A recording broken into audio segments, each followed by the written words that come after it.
Hey, how's it going guys? JaySea here, and today we have a special point of view video that I hope you guys will enjoy. This one is about a Shaco support with 78% win rate as a solo queue player playing support. Guys, this is a very rare sight to see for someone to purely have an account, and I'll show you guys on the screen. It's literally an account that's definitely a smurf because he's running tier 2 runes as well. Like, is definitely has a high elo account somewhere, but this guy managed to pull off support Shaco from scratch all the way to plat 1 with an 80% win rate pretty much. So that's something that just rings alarm bells right there. Anyways, I'm going to play the video and just show you guys what he does. So first, at 40 seconds in, he puts the boxes there. He wants to leash for the Elise, but at the same time, but see, it gets invaded, so this is a sight to see, you know, like he's gonna have to adjust to this. But normally I think he'll put 2 boxes here, and then he's going to go and cheese the tri-bush. So we'll see what happens here.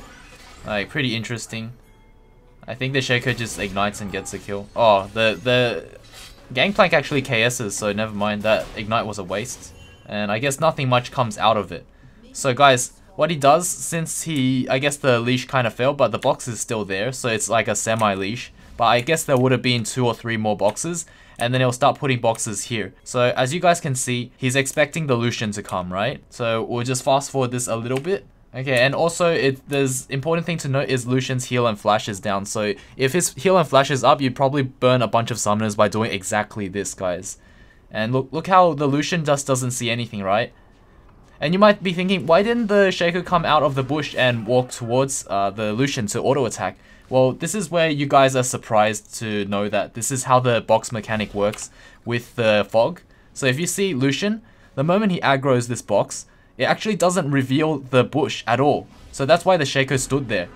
And that's why the Lucian has absolutely no other way to play it other than this. If he had flash and heal, he would have healed and flashed away, and that's how he would have survived. And the lane would just be 1 from there. It's GG from there. Literally, they can't walk through this part, or else they'll just be screwed. Well, the enemy will be screwed, so the enemy bot lane has to go through here. I'm guessing if Shaco started bot side, he'll definitely have to cheese this bush instead.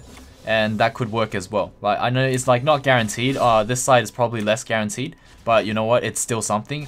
The important thing is he can snowball it from here. He can... Oh, I better change the fog around, but he can make it so that his team will always win somehow. Like, the bot lane just stomped completely. I don't know how, but it just did. I have a point of view video just because the Shaco really shined, to be honest. Like, in the laning phase, not so much mid-game or late-game, although he still put in work mid-game or late-game. It's just that in the laning phase, he just put in so much work. So we're going to fast forward to the point where he lanes again. Oh, by the way, while he's getting to lane, so I think I've already shown the runes and masteries, but as you guys can see, he has tier 2 runes. He has flat CDR runes. It's like 5% flat CDR runes. So if you have tier 3 runes, you don't need to commit as much to the CDR. You can have more AP. The blue glyphs that I'm talking about. Also the flat magic pen. He has just 9 flat magic pen and 9 mana regen. So he goes for the mana regen. I guess it's to complement the fact that he's spamming boxes, and he also maxes W first. And then he starts maxing Q next, but only till level 10. So he just wants the 3 seconds in stealth because each rank of Shaco's Deceive actually increases his invis duration by like 0.5 or point whatever seconds. Okay, so what happened was he set up a box here and box there. And let's just see the moment he jumps in. So actually, they didn't even trigger a box. He just went in with the W, and then he kites towards his other box. And that box just does so much damage. Just destroys both the Thresh and the Lucian's health. It's funny how those two are allied together, knowing the lore behind it is that they hate each other. So even though they're like kind of forced to work together now, it's kind of sad. But Kate's gonna pick up a double kill just because of this unexpected aggression from the Shaco, which is really nice, and that's what sets up the win. And also the fact that they're going to get, you know, a tower really easily by the Shaco just doing all these really fancy plays that I guess it takes a lot of practice as well. But you know what, you guys could probably take it into normals and just follow the mindset that he has, and you guys should be able to pull off a lot of wins. And once you're comfortable with it, you can bring it into ranked and carry as support. That's the important emphasis right there. Carry as support. This is mind-blowing. You know, I don't expect anyone to be able to carry a support and get such a high win rate. But he managed to do it, so that's what blew my mind, because I can expect people to climb elo as a support, but the win rate's going to be pretty bad because you're going to have to rely heavily on your teammates to do well as a support player. For him to proactively, you know, force kills at the bot lane and make sure the bot lane wins no matter how bad your ADC is, or even if, because a lot of the time people see a Shaco support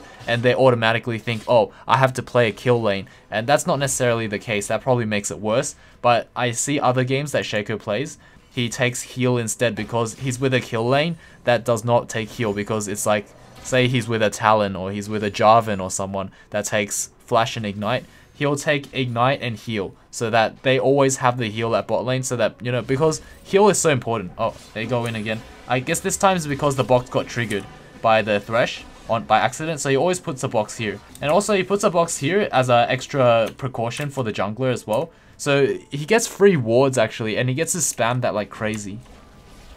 So he literally just goes in again, cuts off Lucian's escape route, and let's see, gets another kill. Just like that. This Shaco is carrying the crap out of this Caitlyn. I mean, the Caitlyn's doing work as well, but this Shaco is just doing wonders.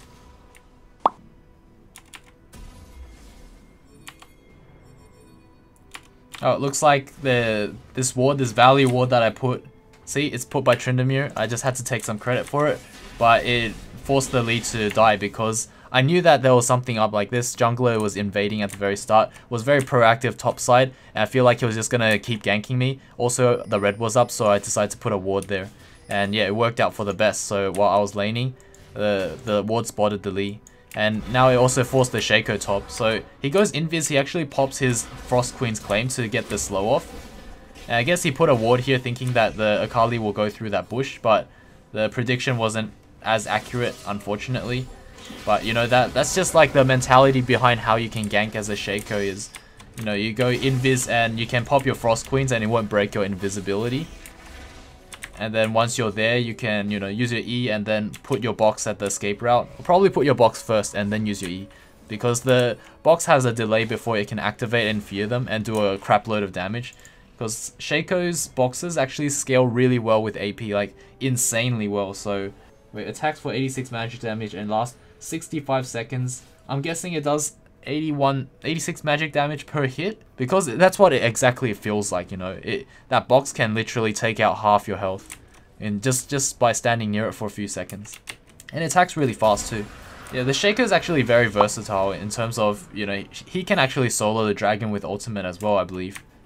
I mean, there's many reasons why Shaco's support is actually has such a high win rate, is because he's very versatile. Like, he can probably invade, he probably can send his suicide, you know, clone to go and destroy someone's health, or like in a team fight it'll explode and it'll just do a lot of damage, and if anyone stays near those boxes are gonna murder someone. So every time Shaco wants to engage, he'll just queue in and then he'll use his Frost Queens. Then he'll put a box to zone them off, so if anyone comes back to fight him, that box is going to do a crap load of damage. And if they want to run, well, the Frost Queen's claim is going to slow them. So it's like a lose-lose situation for the enemy. It forces an engage somewhat, or it forces cooldowns. Whoa, Ripperino. That's a big reset. Ouch to the... Whoa, okay, that is a lot of damage from the Ziggs. I actually get completely dumpstered in this lane just because of the Elise gank early. Because what happened was, I lost like, what, 3 waves to the tower after that failed gank when the Lee counter ganked. And then the Akali would hit 6, and then I will be just forced under my tower, just begging for the Elise to come back because I know she's gonna dive me. Luckily, I told her when I was level 3, I told her, hey, I'm gonna get dove at level 5 when she hits level 6 first. Please come when I'm level 4 or level 5. Just make your way here. And then I just kept telling her and pinging for help, because that was the only way. And surely enough, the Akali did dive, and you know what? I was able to bait it out. But I feel like in that certain situation, I was able to bait it out, and if Elise didn't come, I would have survived anyways, because I was really close to 6, and I wasn't in any real danger of dying, but it was close. It was kind of close. But the Elise came, so we just got the kill instead, like, very convincingly, very easily.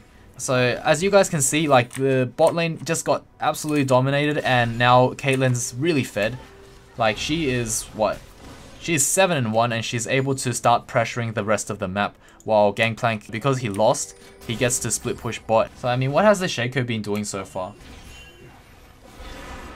So Invis, Frost Queens. Well, I guess the Lantern was what just made it not work, but I'm sure like the Thresh wouldn't be there every game to make it not work. And what's the cooldown on Frost Queens? It's actually really useful. It has a 90-second cooldown, so a minute and a half. He can use it every minute and a half. That's actually really decent. It just forces so much pressure on the map, just everywhere. And if they engage on him, they have to deal with his box, and then they have to deal with his ultimate, because when he ults, he doesn't take any damage, and people get confused, you know, which one's the real Shaco. They might be attacking both of them, and he could probably juke them out like that. And they also, because of what they did bot lane early, they're able to exert a lot of pressure mid so that the Gangplank stops feeding, and they're able to also exert pressure top, although they're also bringing a lot of people top, so it's making me Bible thump a lot. Oh, he got hooked.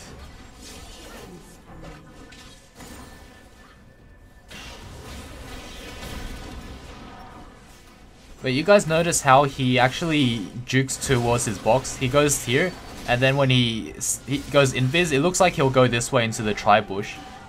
But he ends up actually going towards his box, which is really smart. Because if anyone chases him, well, firstly, it's actually very unpredictable that he's going the opposite direction. And second, even if they predict it, they'll run into his box. So it's just a win-win situation. So if you're unsure whether you want to juke with Shaco or not, just as a general rule, probably invis towards your own boxes for safety. And if you're like really low health, you can probably recall near a bunch of boxes and they'll just get baited. But you can really waste other people's times by doing that as Shaco.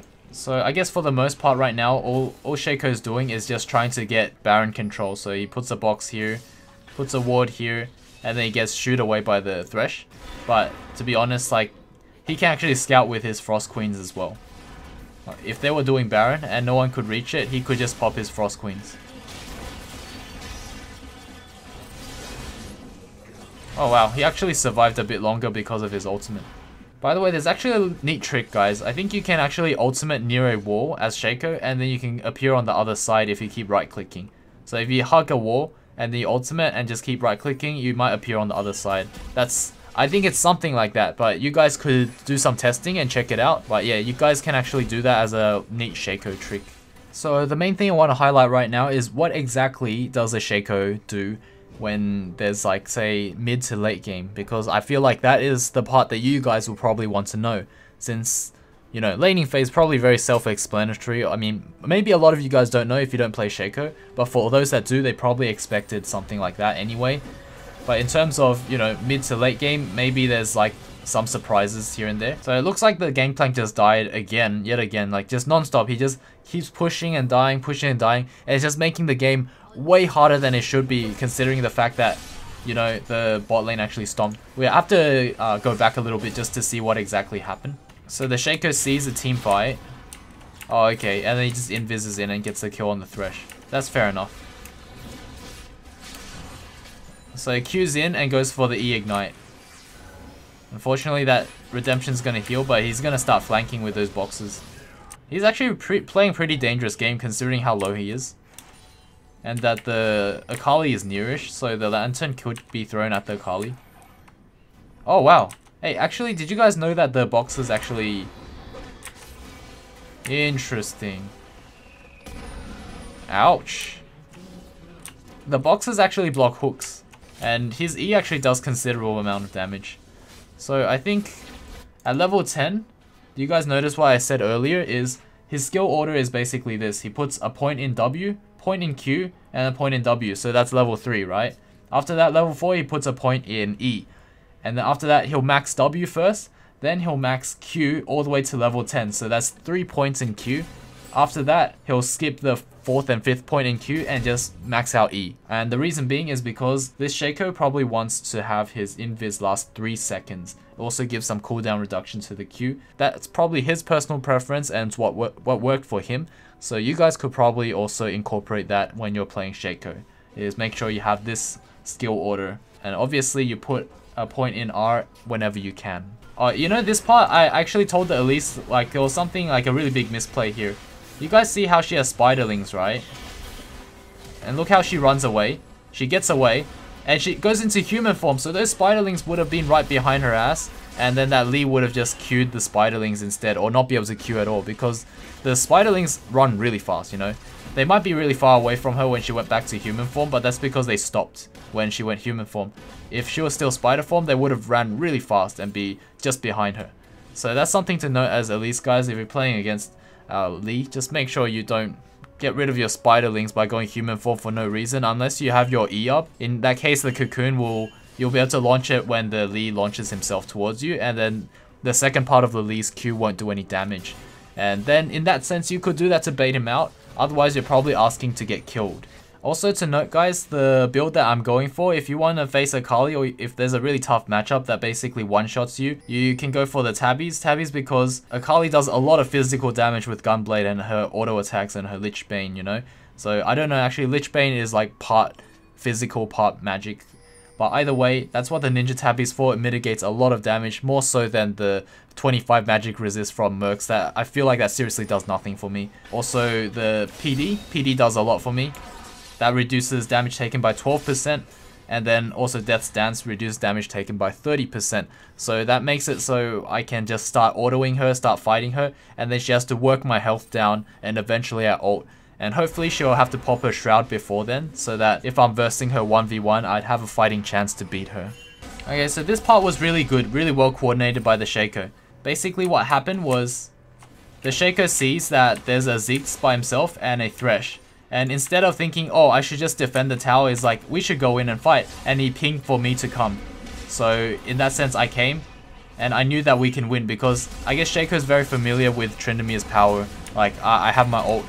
And, you know, the Ziggs isn't a threat. So we easily pick up a double kill because the Shaco called for it, you know. And he has very good intuition in terms of the strengths of the enemy and the strengths of yourself. Or instead of standing there with a thumb up his ass, he went over here and went for full-on aggression, which is really smart, knowing that he can win. And I'm sure that most supports, they go on autopilot, they don't really think. In like mid to late game, they just follow the team, or if someone's sieging, they just stand near the tower and just not even think or not even try. But you know what, you just need to be alert all the time and think of the possibilities. Who's on your team, who's strong, who does decent, and can you win these kind of fights? And, you know, just start initiating, being the proactive one as the support, not really the reactive one. Being reactive is actually just really bad because that's what 99% of, you know, low elo support players do, is they're reactive. They just stay with the team and then they just autopilot and fight whenever something happens. Otherwise, they don't do anything, you know. And that's why most supports can't really carry or have really low win rates, because they're reactive. Also, a very neat trick to know is how the Shaco boxes interact with dashes. See, look at this Akali. Dashes onto the Shaco thinking she can kill him, but the box actually interrupts her dash and just stops it from doing damage to the Shaco. So that's why if you stand, like, say if you have a box in between you and the Akali, if you are going to die from the Akali's dash, if you stand in between a box that's ready to activate when she jumps on you, you're not going to actually take any damage from the Akali's dash. So that's something you can do to completely bait out an Akali or anyone like a Lee Sin. Actually, I'm not sure about Lee Sin just because he has to fire off a Q first and that could land onto the box. Maybe, maybe not. Actually not sure about Lee's interaction with Shaco boxes, so you guys might in the comments below tell me how the interaction works. So yeah, again, I guess mid to late game. This is definitely late game. He puts boxes here and then he just sweeps, just to gain control of the enemy side of the jungle. Basically, just what a good support would do, is just to sweep out and ward up. And he's using his boxes and his sightstone. At this point in time, he knows that this game is looking pretty rough, you know, he has like 9 deaths right now. In case of a rough game, he'd go for Aegis. In case if it wasn't a rough game, that Aegis would be a Haunting Guise, and then he'll go for the Medjais. And if it actually goes even long enough, he'll go for the Void Staff. So in terms of the Aegis or the Locket, it's very situational. It depends on basically what you need, and I guess in this case he needed to be more tanky, had more magic resist for the Ziggs, so he went for the Locket. But in other cases, I've seen him go for Redemption as well, instead of the Locket if he doesn't need that much magic resist, for example. And it also gives a lot of mana regen, which is something that he seems to crave for a lot. So that's roughly the build, guys. I think eventually would sell the Sightstone. So the point where he sells the Sightstone would be when he goes for the Void Staff. That's what I believe, at the very end. Because he has plenty of vision from his W that he doesn't necessarily need the Sightstone. The Sightstone is just extra vision. Most supports have, what, 3 wards on the map? Shaco could probably have 6, 7 because he has boxes and the wards. And he also has oracles, so he does the job of a support quite well. Okay, something very interesting to note right here is, as you guys can see, there's actually, what, 2 enemies bot, right? The Shaco sees that and goes in immediately. You know, invis in, Frost Queen's claim, our team is going to be ready to follow up, somewhat. You know, he's just very proactive. There's actually 3. So the moment he saw 2, he already went in right away. Because he knows that he has his clone so that he can tank and soak up any kind of burst that happens the moment he appears out of stealth.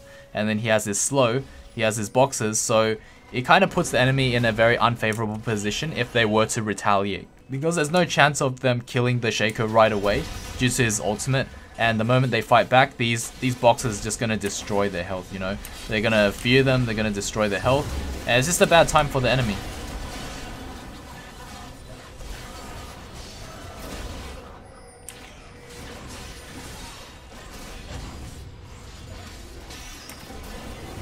That Gangplank actually survived for a long time.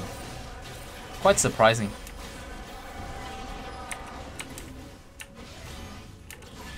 Yeah, we end up getting the kill on the Lucian and then dying to the Akali. My only hope there was to auto the Akali before she could auto me. And then I would just one-shot her, but otherwise if I kept running, she'll just dash to me and kill. So this game actually was really close. Let's see what the Shaco does. The Shaco actually saves the day here. So he invis in with Frost Queens and just goes for the E. And after he appears, he goes for the ult. And now he's just going to try to defend, you know. Just auto the crap out of whoever's on there. Spam all your abilities. And you know, he actually saved the day. He stopped the end. And because of that, we're going to be able to just close out the game. The Shaco is just hard carried, to be honest. I feel like if it was any other support this game, just like a good old Janna or Soraka or whoever, I feel like the bot lane wouldn't have won that hard. And then towards mid and late game, it wouldn't have been as smooth, to be honest. Because of how much map control that he has from his W and his wards. And just how much pressure he's exerting. Whenever there's any opportunity, he goes in, you know, and forces things to happen. And that's what puts us in, like... That's what gets him that 80% win rate. It makes sense, guys. It actually does, as a support. Here we just catch out the lead. So this is just me trying to press a lead, trying to get something happening. So I see the lead, and he was all the way in our jungle. There's no way that this could go wrong. Especially because they all just died, so they would be near the base anyway. In that sense, I just went in for it. Oh, he really tried to engage for the Gangplank, but the Gangplank has no gap closer or anything to chase. Oh, I'm just beasting it. Killed the Ziggs. I'm just on a rampage right now. We killed the Ziggs, killed the Lee, killed the Thresh. We'll dive the Thresh. And now we're just going to go all in. Dive the Lucian. It was a very close game. Very interesting game, to be honest. After that, you know, Akali's no match. Very well placed Cocoon. She does survive a little longer, but you know, no avail. And that is actually the game, guys. I hope you guys enjoyed this point of view video. It's been a while since I uploaded one, so I hope you guys learned a thing or two, because I only upload these when I find there's something very amazing, very mind-blowing, you know, something that I think that you guys will appreciate a lot, and that's when I make a point of view series. So thank you so much for staying to the very end. I hope you guys enjoyed this video, and I'll see you all in the next video. Cheers.